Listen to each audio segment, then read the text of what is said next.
Lucas had it all: a thriving career, a loving wife, and a tight-knit family.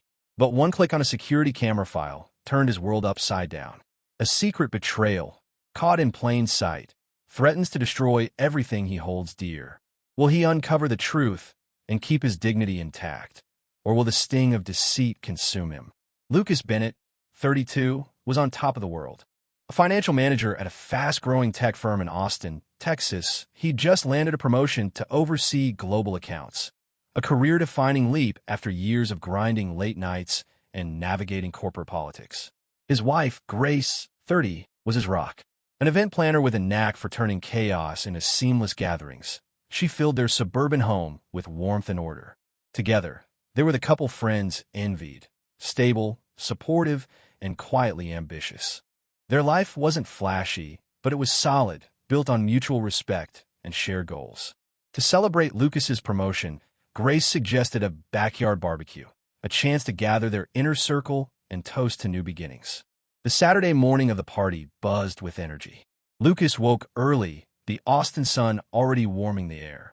He hit the local market, loading his truck with ice, craft beers, and cuts of brisket for the grill. Grace, ever the perfectionist, stayed home, prepping sides and arranging tables with precision. By noon, their backyard hummed with life. Friends from work, neighbors, and family filled the space, their chatter blending with the sizzle of meat and a mellow playlist.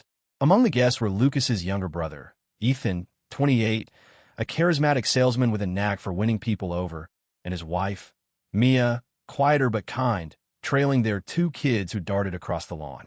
Lucas worked the grill, flipping ribs and swapping stories with colleagues, his pride in the promotion evident in his easy smile.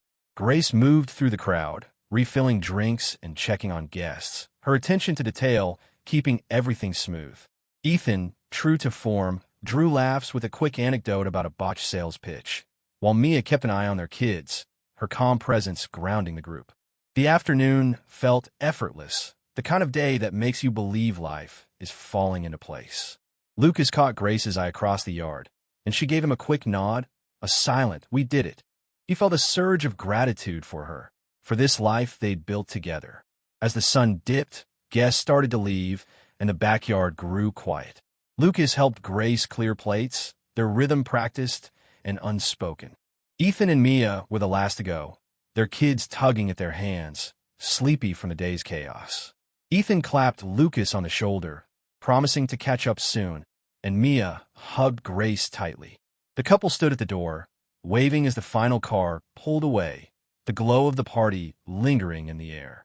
Lucas felt full, not just from the food, but from the sense that this moment marked a new chapter. Later that evening, Lucas retreated to his home office to prep for a Monday meeting with the International Board.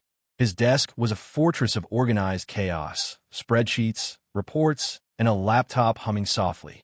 After a neighbor's break-in scare weeks earlier, he'd installed a small security camera high on the office wall, angled to catch the front door and hallway. It was a precaution, nothing more, and he hadn't checked the footage since setting it up.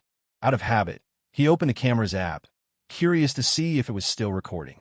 The system had saved files automatically, timestamps stretching back weeks.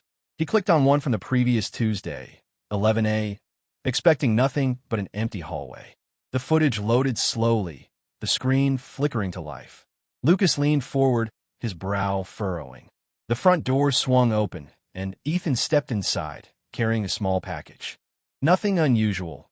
Ethan often dropped by to borrow tools or grab something Lucas had set aside for him. They were close, the kind of brothers who didn't need a knock. But then Grace appeared, stepping out from the hallway. She smiled, her posture relaxed, and said something to Ethan, her hand brushing his arm. Lucas's stomach tightened. The gesture was too familiar, too deliberate. They spoke briefly, their heads close, and then Grace took Ethan's hand, leading him down the hall toward the bedrooms. Lucas froze, his finger hovering over the mouse. The camera's angle didn't follow them, but it didn't need to. The way Grace moved, the ease in Ethan's step, it wasn't the behavior of a sister-in-law and brother catching up. It was something else, something that made Lucas's chest constrict. He rewound the clip, watching again, hoping he'd misread it. But the truth was undeniable.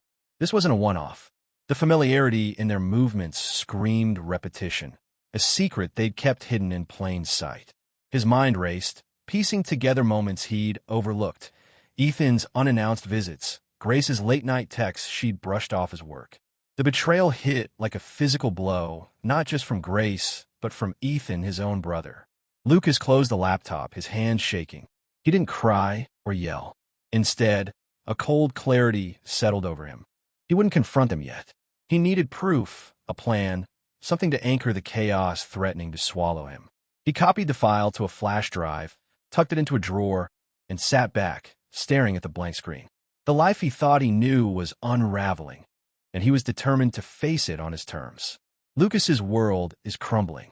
A security camera caught his wife Grace and brother Ethan in a betrayal too raw to ignore. Now, armed with damning evidence, Lucas battles rage and heartbreak, plotting his next move. Will he confront them head-on or unravel their secrets in silence? The truth runs deeper than he imagined, and every step pulls him closer to a reckoning. Lucas sat in his office, the glow of the laptop screen casting sharp shadows across his desk.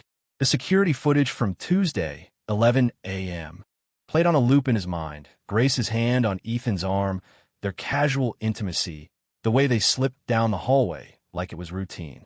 His pulse hadn't slowed since he first saw it. The betrayal wasn't just a moment. It was a fracture in everything he'd built with Grace and trusted in Ethan. But Lucas wasn't the type to explode. He was a planner, a strategist, and right now, that was his only anchor. He opened the camera app again, scrolling through weeks of save files. Most were mundane, deliveries, Grace leaving for work, the occasional neighbor at the door.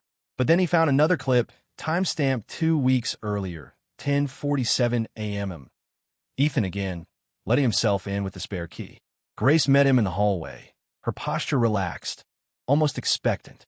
They spoke briefly, then disappeared toward the bedrooms. Lucas's jaw tightened. He clicked through more files, his dread growing with each one. 3 more recordings, scattered over the past month, showed the same pattern. Ethan arriving mid-morning, Grace greeting him, their movements too familiar, too practiced. This wasn't a mistake. It was a habit. His first instinct was to call them, to demand answers, to shatter their lies with the truth burning in his chest. But he stopped himself. Confronting them now would give them room to deflect, to spin excuses. Grace would cry, Ethan would charm, and Lucas would be left sifting through half-truths. No, he needed control. He needed them to face the evidence without warning, without a chance to rewrite the story. He leaned back, his mind sharpening. A plan began to form, not out of spite, but from a need to reclaim his dignity. Lucas spent the next 2 days acting normal, a performance that tested every ounce of his restraint. At breakfast, he smiled at Grace as she poured coffee, her chatter about a new client barely registering.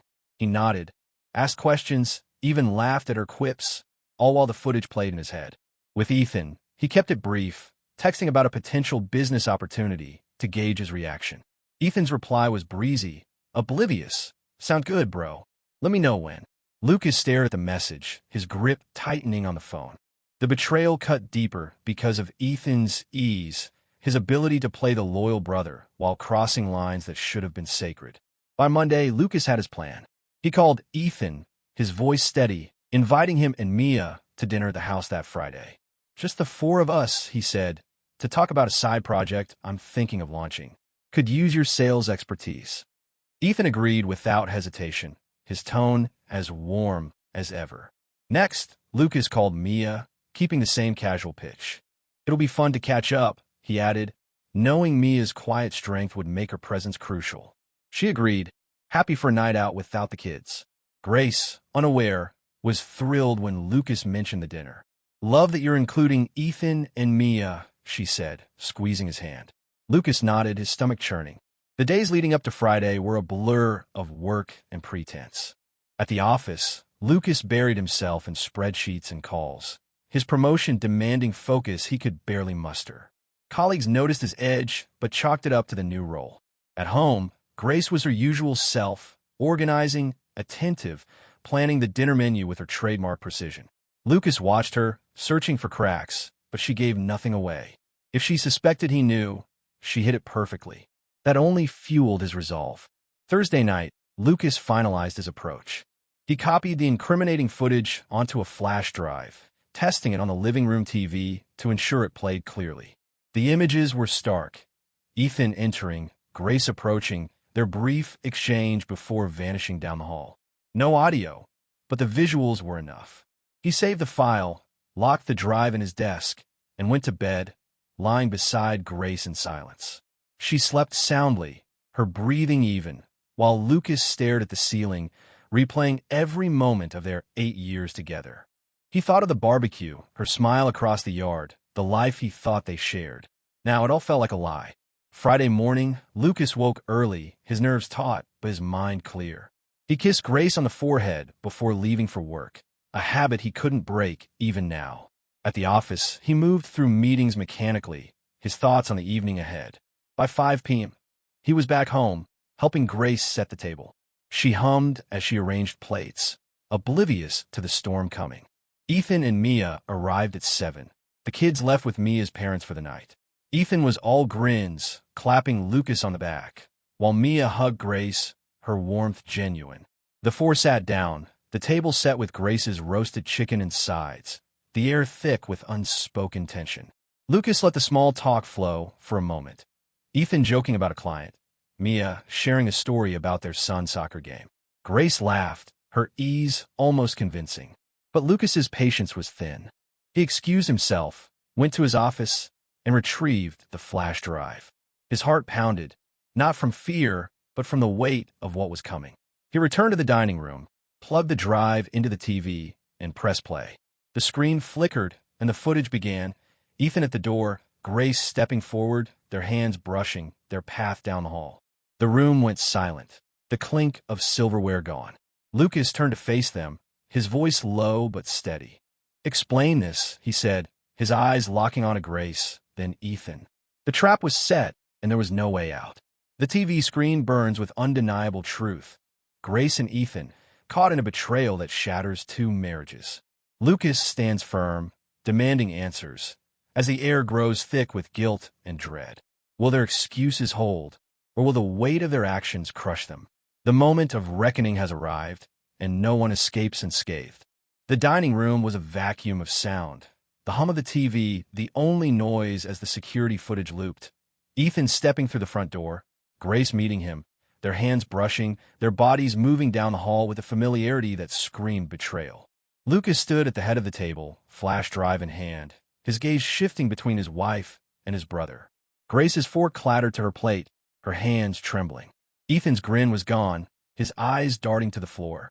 Mia, seated beside him, stared at the screen, her breath catching as the reality sank in. Lucas's voice cut through the silence, low and deliberate. "Explain this. Now." Grace opened her mouth, but no words came. Her eyes flicked to Ethan, then back to the screen, where the footage replayed their casual intimacy. Ethan shifted in his chair, his usual charm replaced by a tense swallow.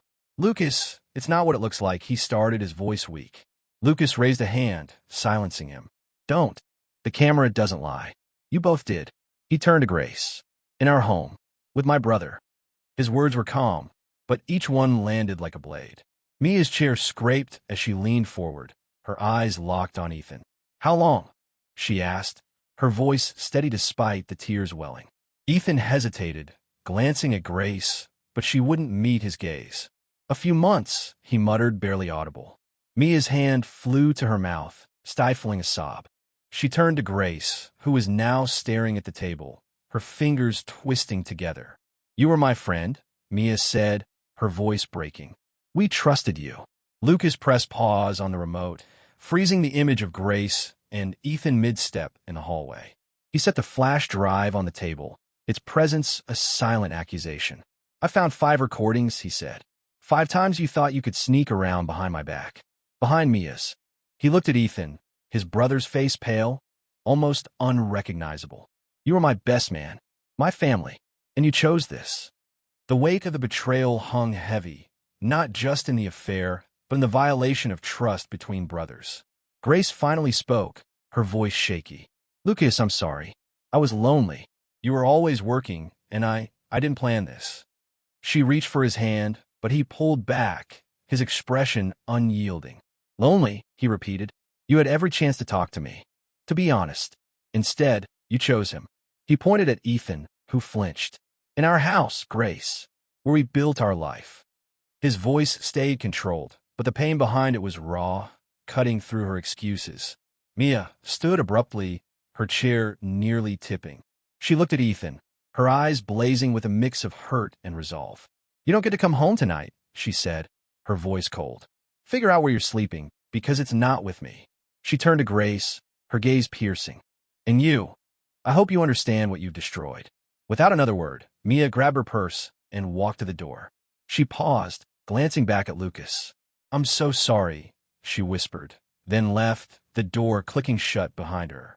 The room felt smaller without her, the tension now focused on the three who remained. Grace tried again, her voice desperate. Lucas, please. It was a mistake. I love you. We can fix this. She stood, stepping toward him, but Lucas shook his head, his eyes hard. You don't fix this, he said. You broke it. You broke us. He turned to Ethan, who hadn't moved, his hands clenched on the table. And you're not my brother anymore. You stopped being that the moment you touched her. Ethan finally looked up, his face a mix of guilt and defiance. I didn't mean to hurt you, Lucas. It just happened. Lucas's laugh was bitter, sharp. It didn't just happen. You made choices. Both of you. He picked up the flash drive, holding it like evidence in a trial. This is the truth. No excuses, no lies. You did this, and now you live with it. Grace sank back in her chair, tears streaming down her face. I'll do anything, she pleaded. Counseling, anything. Please don't throw us away. Lucas shook his head, his voice steady but final. You threw us away, Grace. Pack your things. You're leaving tonight. Her sobs grew louder, but Lucas didn't waver. He turned to Ethan. Get out. Don't come back. Ever. Ethan opened his mouth, then closed it, realizing there was nothing left to say. He stood, grabbed his jacket, and walked out, his footsteps heavy on the porch. Lucas sat down, the untouched dinner cold on the table. Grace's cries filled the space, but he didn't look at her. His mind was already moving forward, calculating the next steps. Divorce papers, a call to his lawyer, a way to protect what was left of his life. The footage had exposed more than an affair. It had revealed the fragility of trust, the ease with which it could be shattered. As Grace stood and stumbled toward their bedroom to pack, Lucas stared at the blank TV screen, the weight of the night settling into his bones. He wasn't broken, not yet, but the cracks were there, and he knew the road ahead would test him in ways he couldn't yet imagine. The truth is out, and Lucas's world lies in pieces. Grace and Ethan face the wreckage of their betrayal, while Mia fights to reclaim her life. As consequences tighten their grip, a new revelation threatens to deepen the wounds. Can Lucas hold onto his resolve, or will the fallout pull him under? The echo of Mia's departure lingered in the dining room, the untouched plates of roasted chicken and sides a silent testament to the night's collapse. Lucas sat at the table, the flash drive now tucked back into his pocket, its weight a reminder of the betrayal it had exposed. Grace's sobs drifted from the bedroom where she was packing, each sound a plea for forgiveness Lucas couldn't grant. Ethan was gone, his exit marked by the heavy thud of the front door.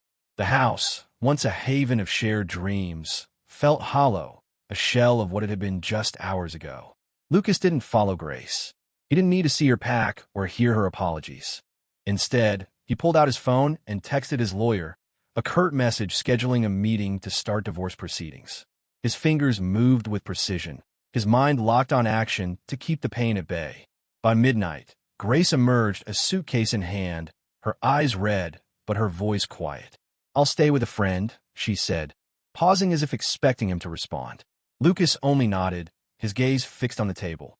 She hesitated, then walked out, the door closing softly behind her. He didn't move until the sound of her car faded down the street. The next morning, Lucas called his parents, his voice steady as he recounted the footage and the confrontation. His mother gasped, her shock giving way to tears, while his father's silence spoke of deep disappointment. They promised to support him, no questions asked, and offered to take Mia and the kids in if needed. Lucas thanked them, but kept the call short. He wasn't ready to dissect the betrayal with anyone, not yet. At work, He requested a meeting with the International Board, proposing a transfer to the Toronto office to oversee the expansion he'd been promoted to lead. The board approved it within hours, citing his value to the team. Lucas didn't mention the real reason, a need to escape the city now tainted by deceit. Mia, meanwhile, moved with her kids to her mother-in-law's house, a temporary refuge while she figured out her next steps. Lucas's family rallied around her, offering meals, babysitting, and quiet company. Mia didn't cry in front of them. She saved her tears for late nights when the kids were asleep. She met with a lawyer, filing for separation and securing custody arrangements. Ethan called once, his voice heavy with regret, but Mia cut him off. "You made your choice," she said. "Now I'm making mine." She hung up, her resolve hardening. Friends from her book club and the kids' soccer team checked in, their support a lifeline as she rebuilt her routine. Grace, now staying in a small apartment across town, faced a different reality. Her phone stayed silent. No calls from friends, no texts from family. The news of her affair spread quickly through Austin's tight-knit circles, carried by whispers from the barbecue guests who'd sensed something off. Her event planning clients began canceling, citing scheduling conflicts, but the subtext was clear. Isolated, she turned to her old hobby of sketching, filling notebooks with half-finished drawings, each one a distraction from the guilt gnawing at her. Then, a week after the confrontation, she woke up nauseous, her energy drained. A trip to the clinic confirmed it.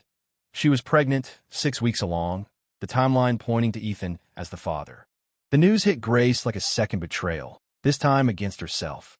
She sat alone in her apartment, staring at the test results, her mind racing. She hadn't planned for this, hadn't even considered it during the stolen moments with Ethan. She called him, her voice shaking as she told him. Ethan listened in silence, then said, "I'll pay what's required. But don't expect more. We're done." His words were cold, final. Grace hung up, the phone slipping from her hand. She didn't cry. The shock was too deep. She knew she couldn't turn to Lucas's family, not after what she'd done, but the weight of raising a child alone loomed large. Ethan, meanwhile, was unraveling. His charm, once his greatest asset, felt hollow now. Colleagues noticed his distraction, his sales numbers slipping. When a job offer came from a logistics firm in Seattle, he accepted it without hesitation, packing his bags and leaving Austin within days. He didn't tell anyone, not even his parents, who'd stopped taking his calls after learning the truth.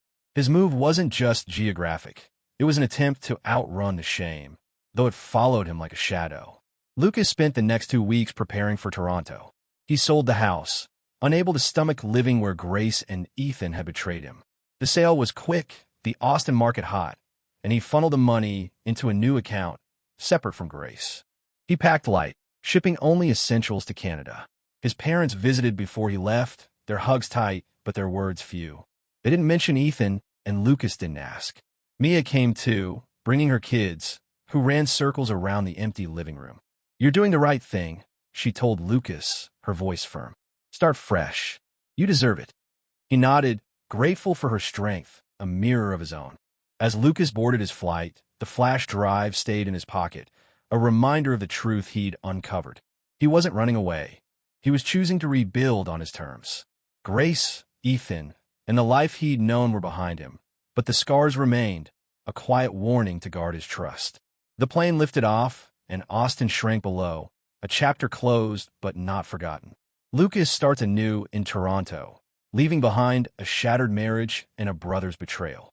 As Grace grapples with the consequences of her actions and Ethan fades into isolation, the scars of deceit linger. Can Lucas rebuild a life rooted in dignity? Or will the past haunt him forever? Justice takes shape, not in vengeance, but in moving forward. Lucas stepped off the plane in Toronto, the crisp Canadian air a sharp contrast to Austin's relentless heat. His new life began quietly. No fanfare, no familiar faces waiting at the gate. He carried a single suitcase and the flash drive, now tucked into a locked box in his bag, a relic of the truth that had upended his world. At 32, he was starting over, not out of defeat, but with a resolve to reclaim his future. His promotion to oversee the company's international accounts gave him purpose, and Toronto offered a clean slate, far from a betrayal that had unraveled his marriage and severed his bond with Ethan. His first weeks in the city were a blur of action.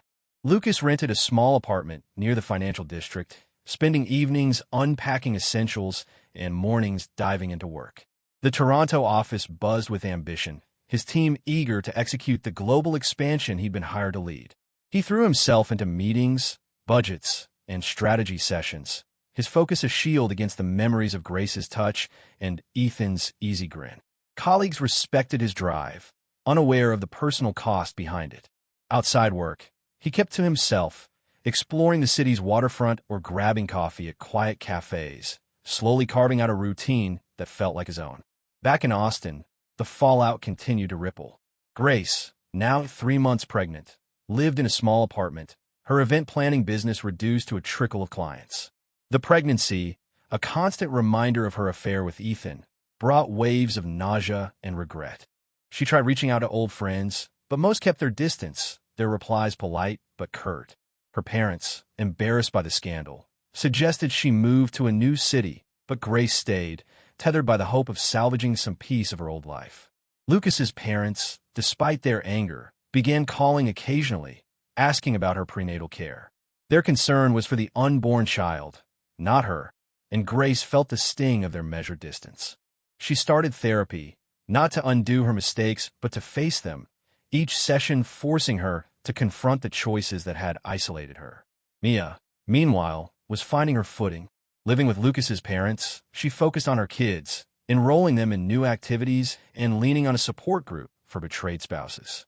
The group's weekly meetings became her anchor, a place to share her pain and draw strength from other stories. She landed a part-time job at a local bookstore, her confidence growing with each shift. Lucas's family treated her like a daughter, their support unwavering. When Mia's son scored his first soccer goal, she texted Lucas a photo, a small gesture of connection. He replied with a thumbs up, a sign he was rooting for her from afar. Ethan's life in Seattle was a stark contrast. The logistics job kept him busy, but he avoided co-workers' happy hours, his charm buried under guilt. He rented a bare apartment, spending nights scrolling through old photos of family gatherings he'd never attend again. He sent monthly checks to Grace for the baby, but his visits to Austin were brief, limited to short meetings with his son in neutral places like parks. He didn't call his parents or Lucas, knowing the bridges he'd burned were beyond repair. His isolation was self-imposed, a punishment he couldn't escape. Lucas's parents struggled with a fractured family. His mother, once the glue of Sunday dinners, stopped hosting them, the absence of both sons too painful. His father called Lucas weekly, sharing updates about Mia and the kids, but never mentioning Ethan. When they learned of Grace's pregnancy, they grappled with conflicting emotions, anger at her betrayal, yet a pull toward their future grandchild. They sent occasional care packages, diapers and baby clothes, but kept their distance, unable to forgive what she'd done to Lucas. 6 months after the confrontation, Grace gave birth to a boy. She named him Noah, hoping for a fresh start in his innocence. The delivery was lonely, with no family by her side. Lucas's parents visited once, holding Noah with cautious tenderness before leaving. Grace sent Lucas a photo of the baby through his mother, unsure if he'd even look at it. He didn't respond. For Lucas, the child was a reminder of Ethan's betrayal, a line he couldn't cross. He deleted the message, his focus on the life he was building, not the one he'd lost. In Toronto, Lucas began to find balance. He joined a local running group, the early morning jogs along Lake Ontario, clearing his mind. A co-worker invited him to a board game night, and he surprised himself by enjoying it, laughing for the first time in months. Work remained his anchor, his leadership earning praise as the Toronto branch hit its targets. He didn't date, not yet, but he wasn't closed off to the idea. The flash drive stayed locked away, untouched but not forgotten, a reminder to trust cautiously. As winter settled over Toronto, Lucas walked the snowy waterfront after a long day, his breath visible in the cold. His phone buzzed, a message from Mia, now thriving in a new apartment with her kids. "You were right to leave," she wrote. "We're okay. Hope you are too." Lucas smiled, typing a quick reply. Getting there. He pocketed the phone, looking out at the frozen lake. Grace and Ethan's choices had cost them everything. Family, respect, connection. Lucas, though scarred, was free to rebuild, his dignity intact. Justice wasn't in revenge, but in living well, and he was determined to do just that.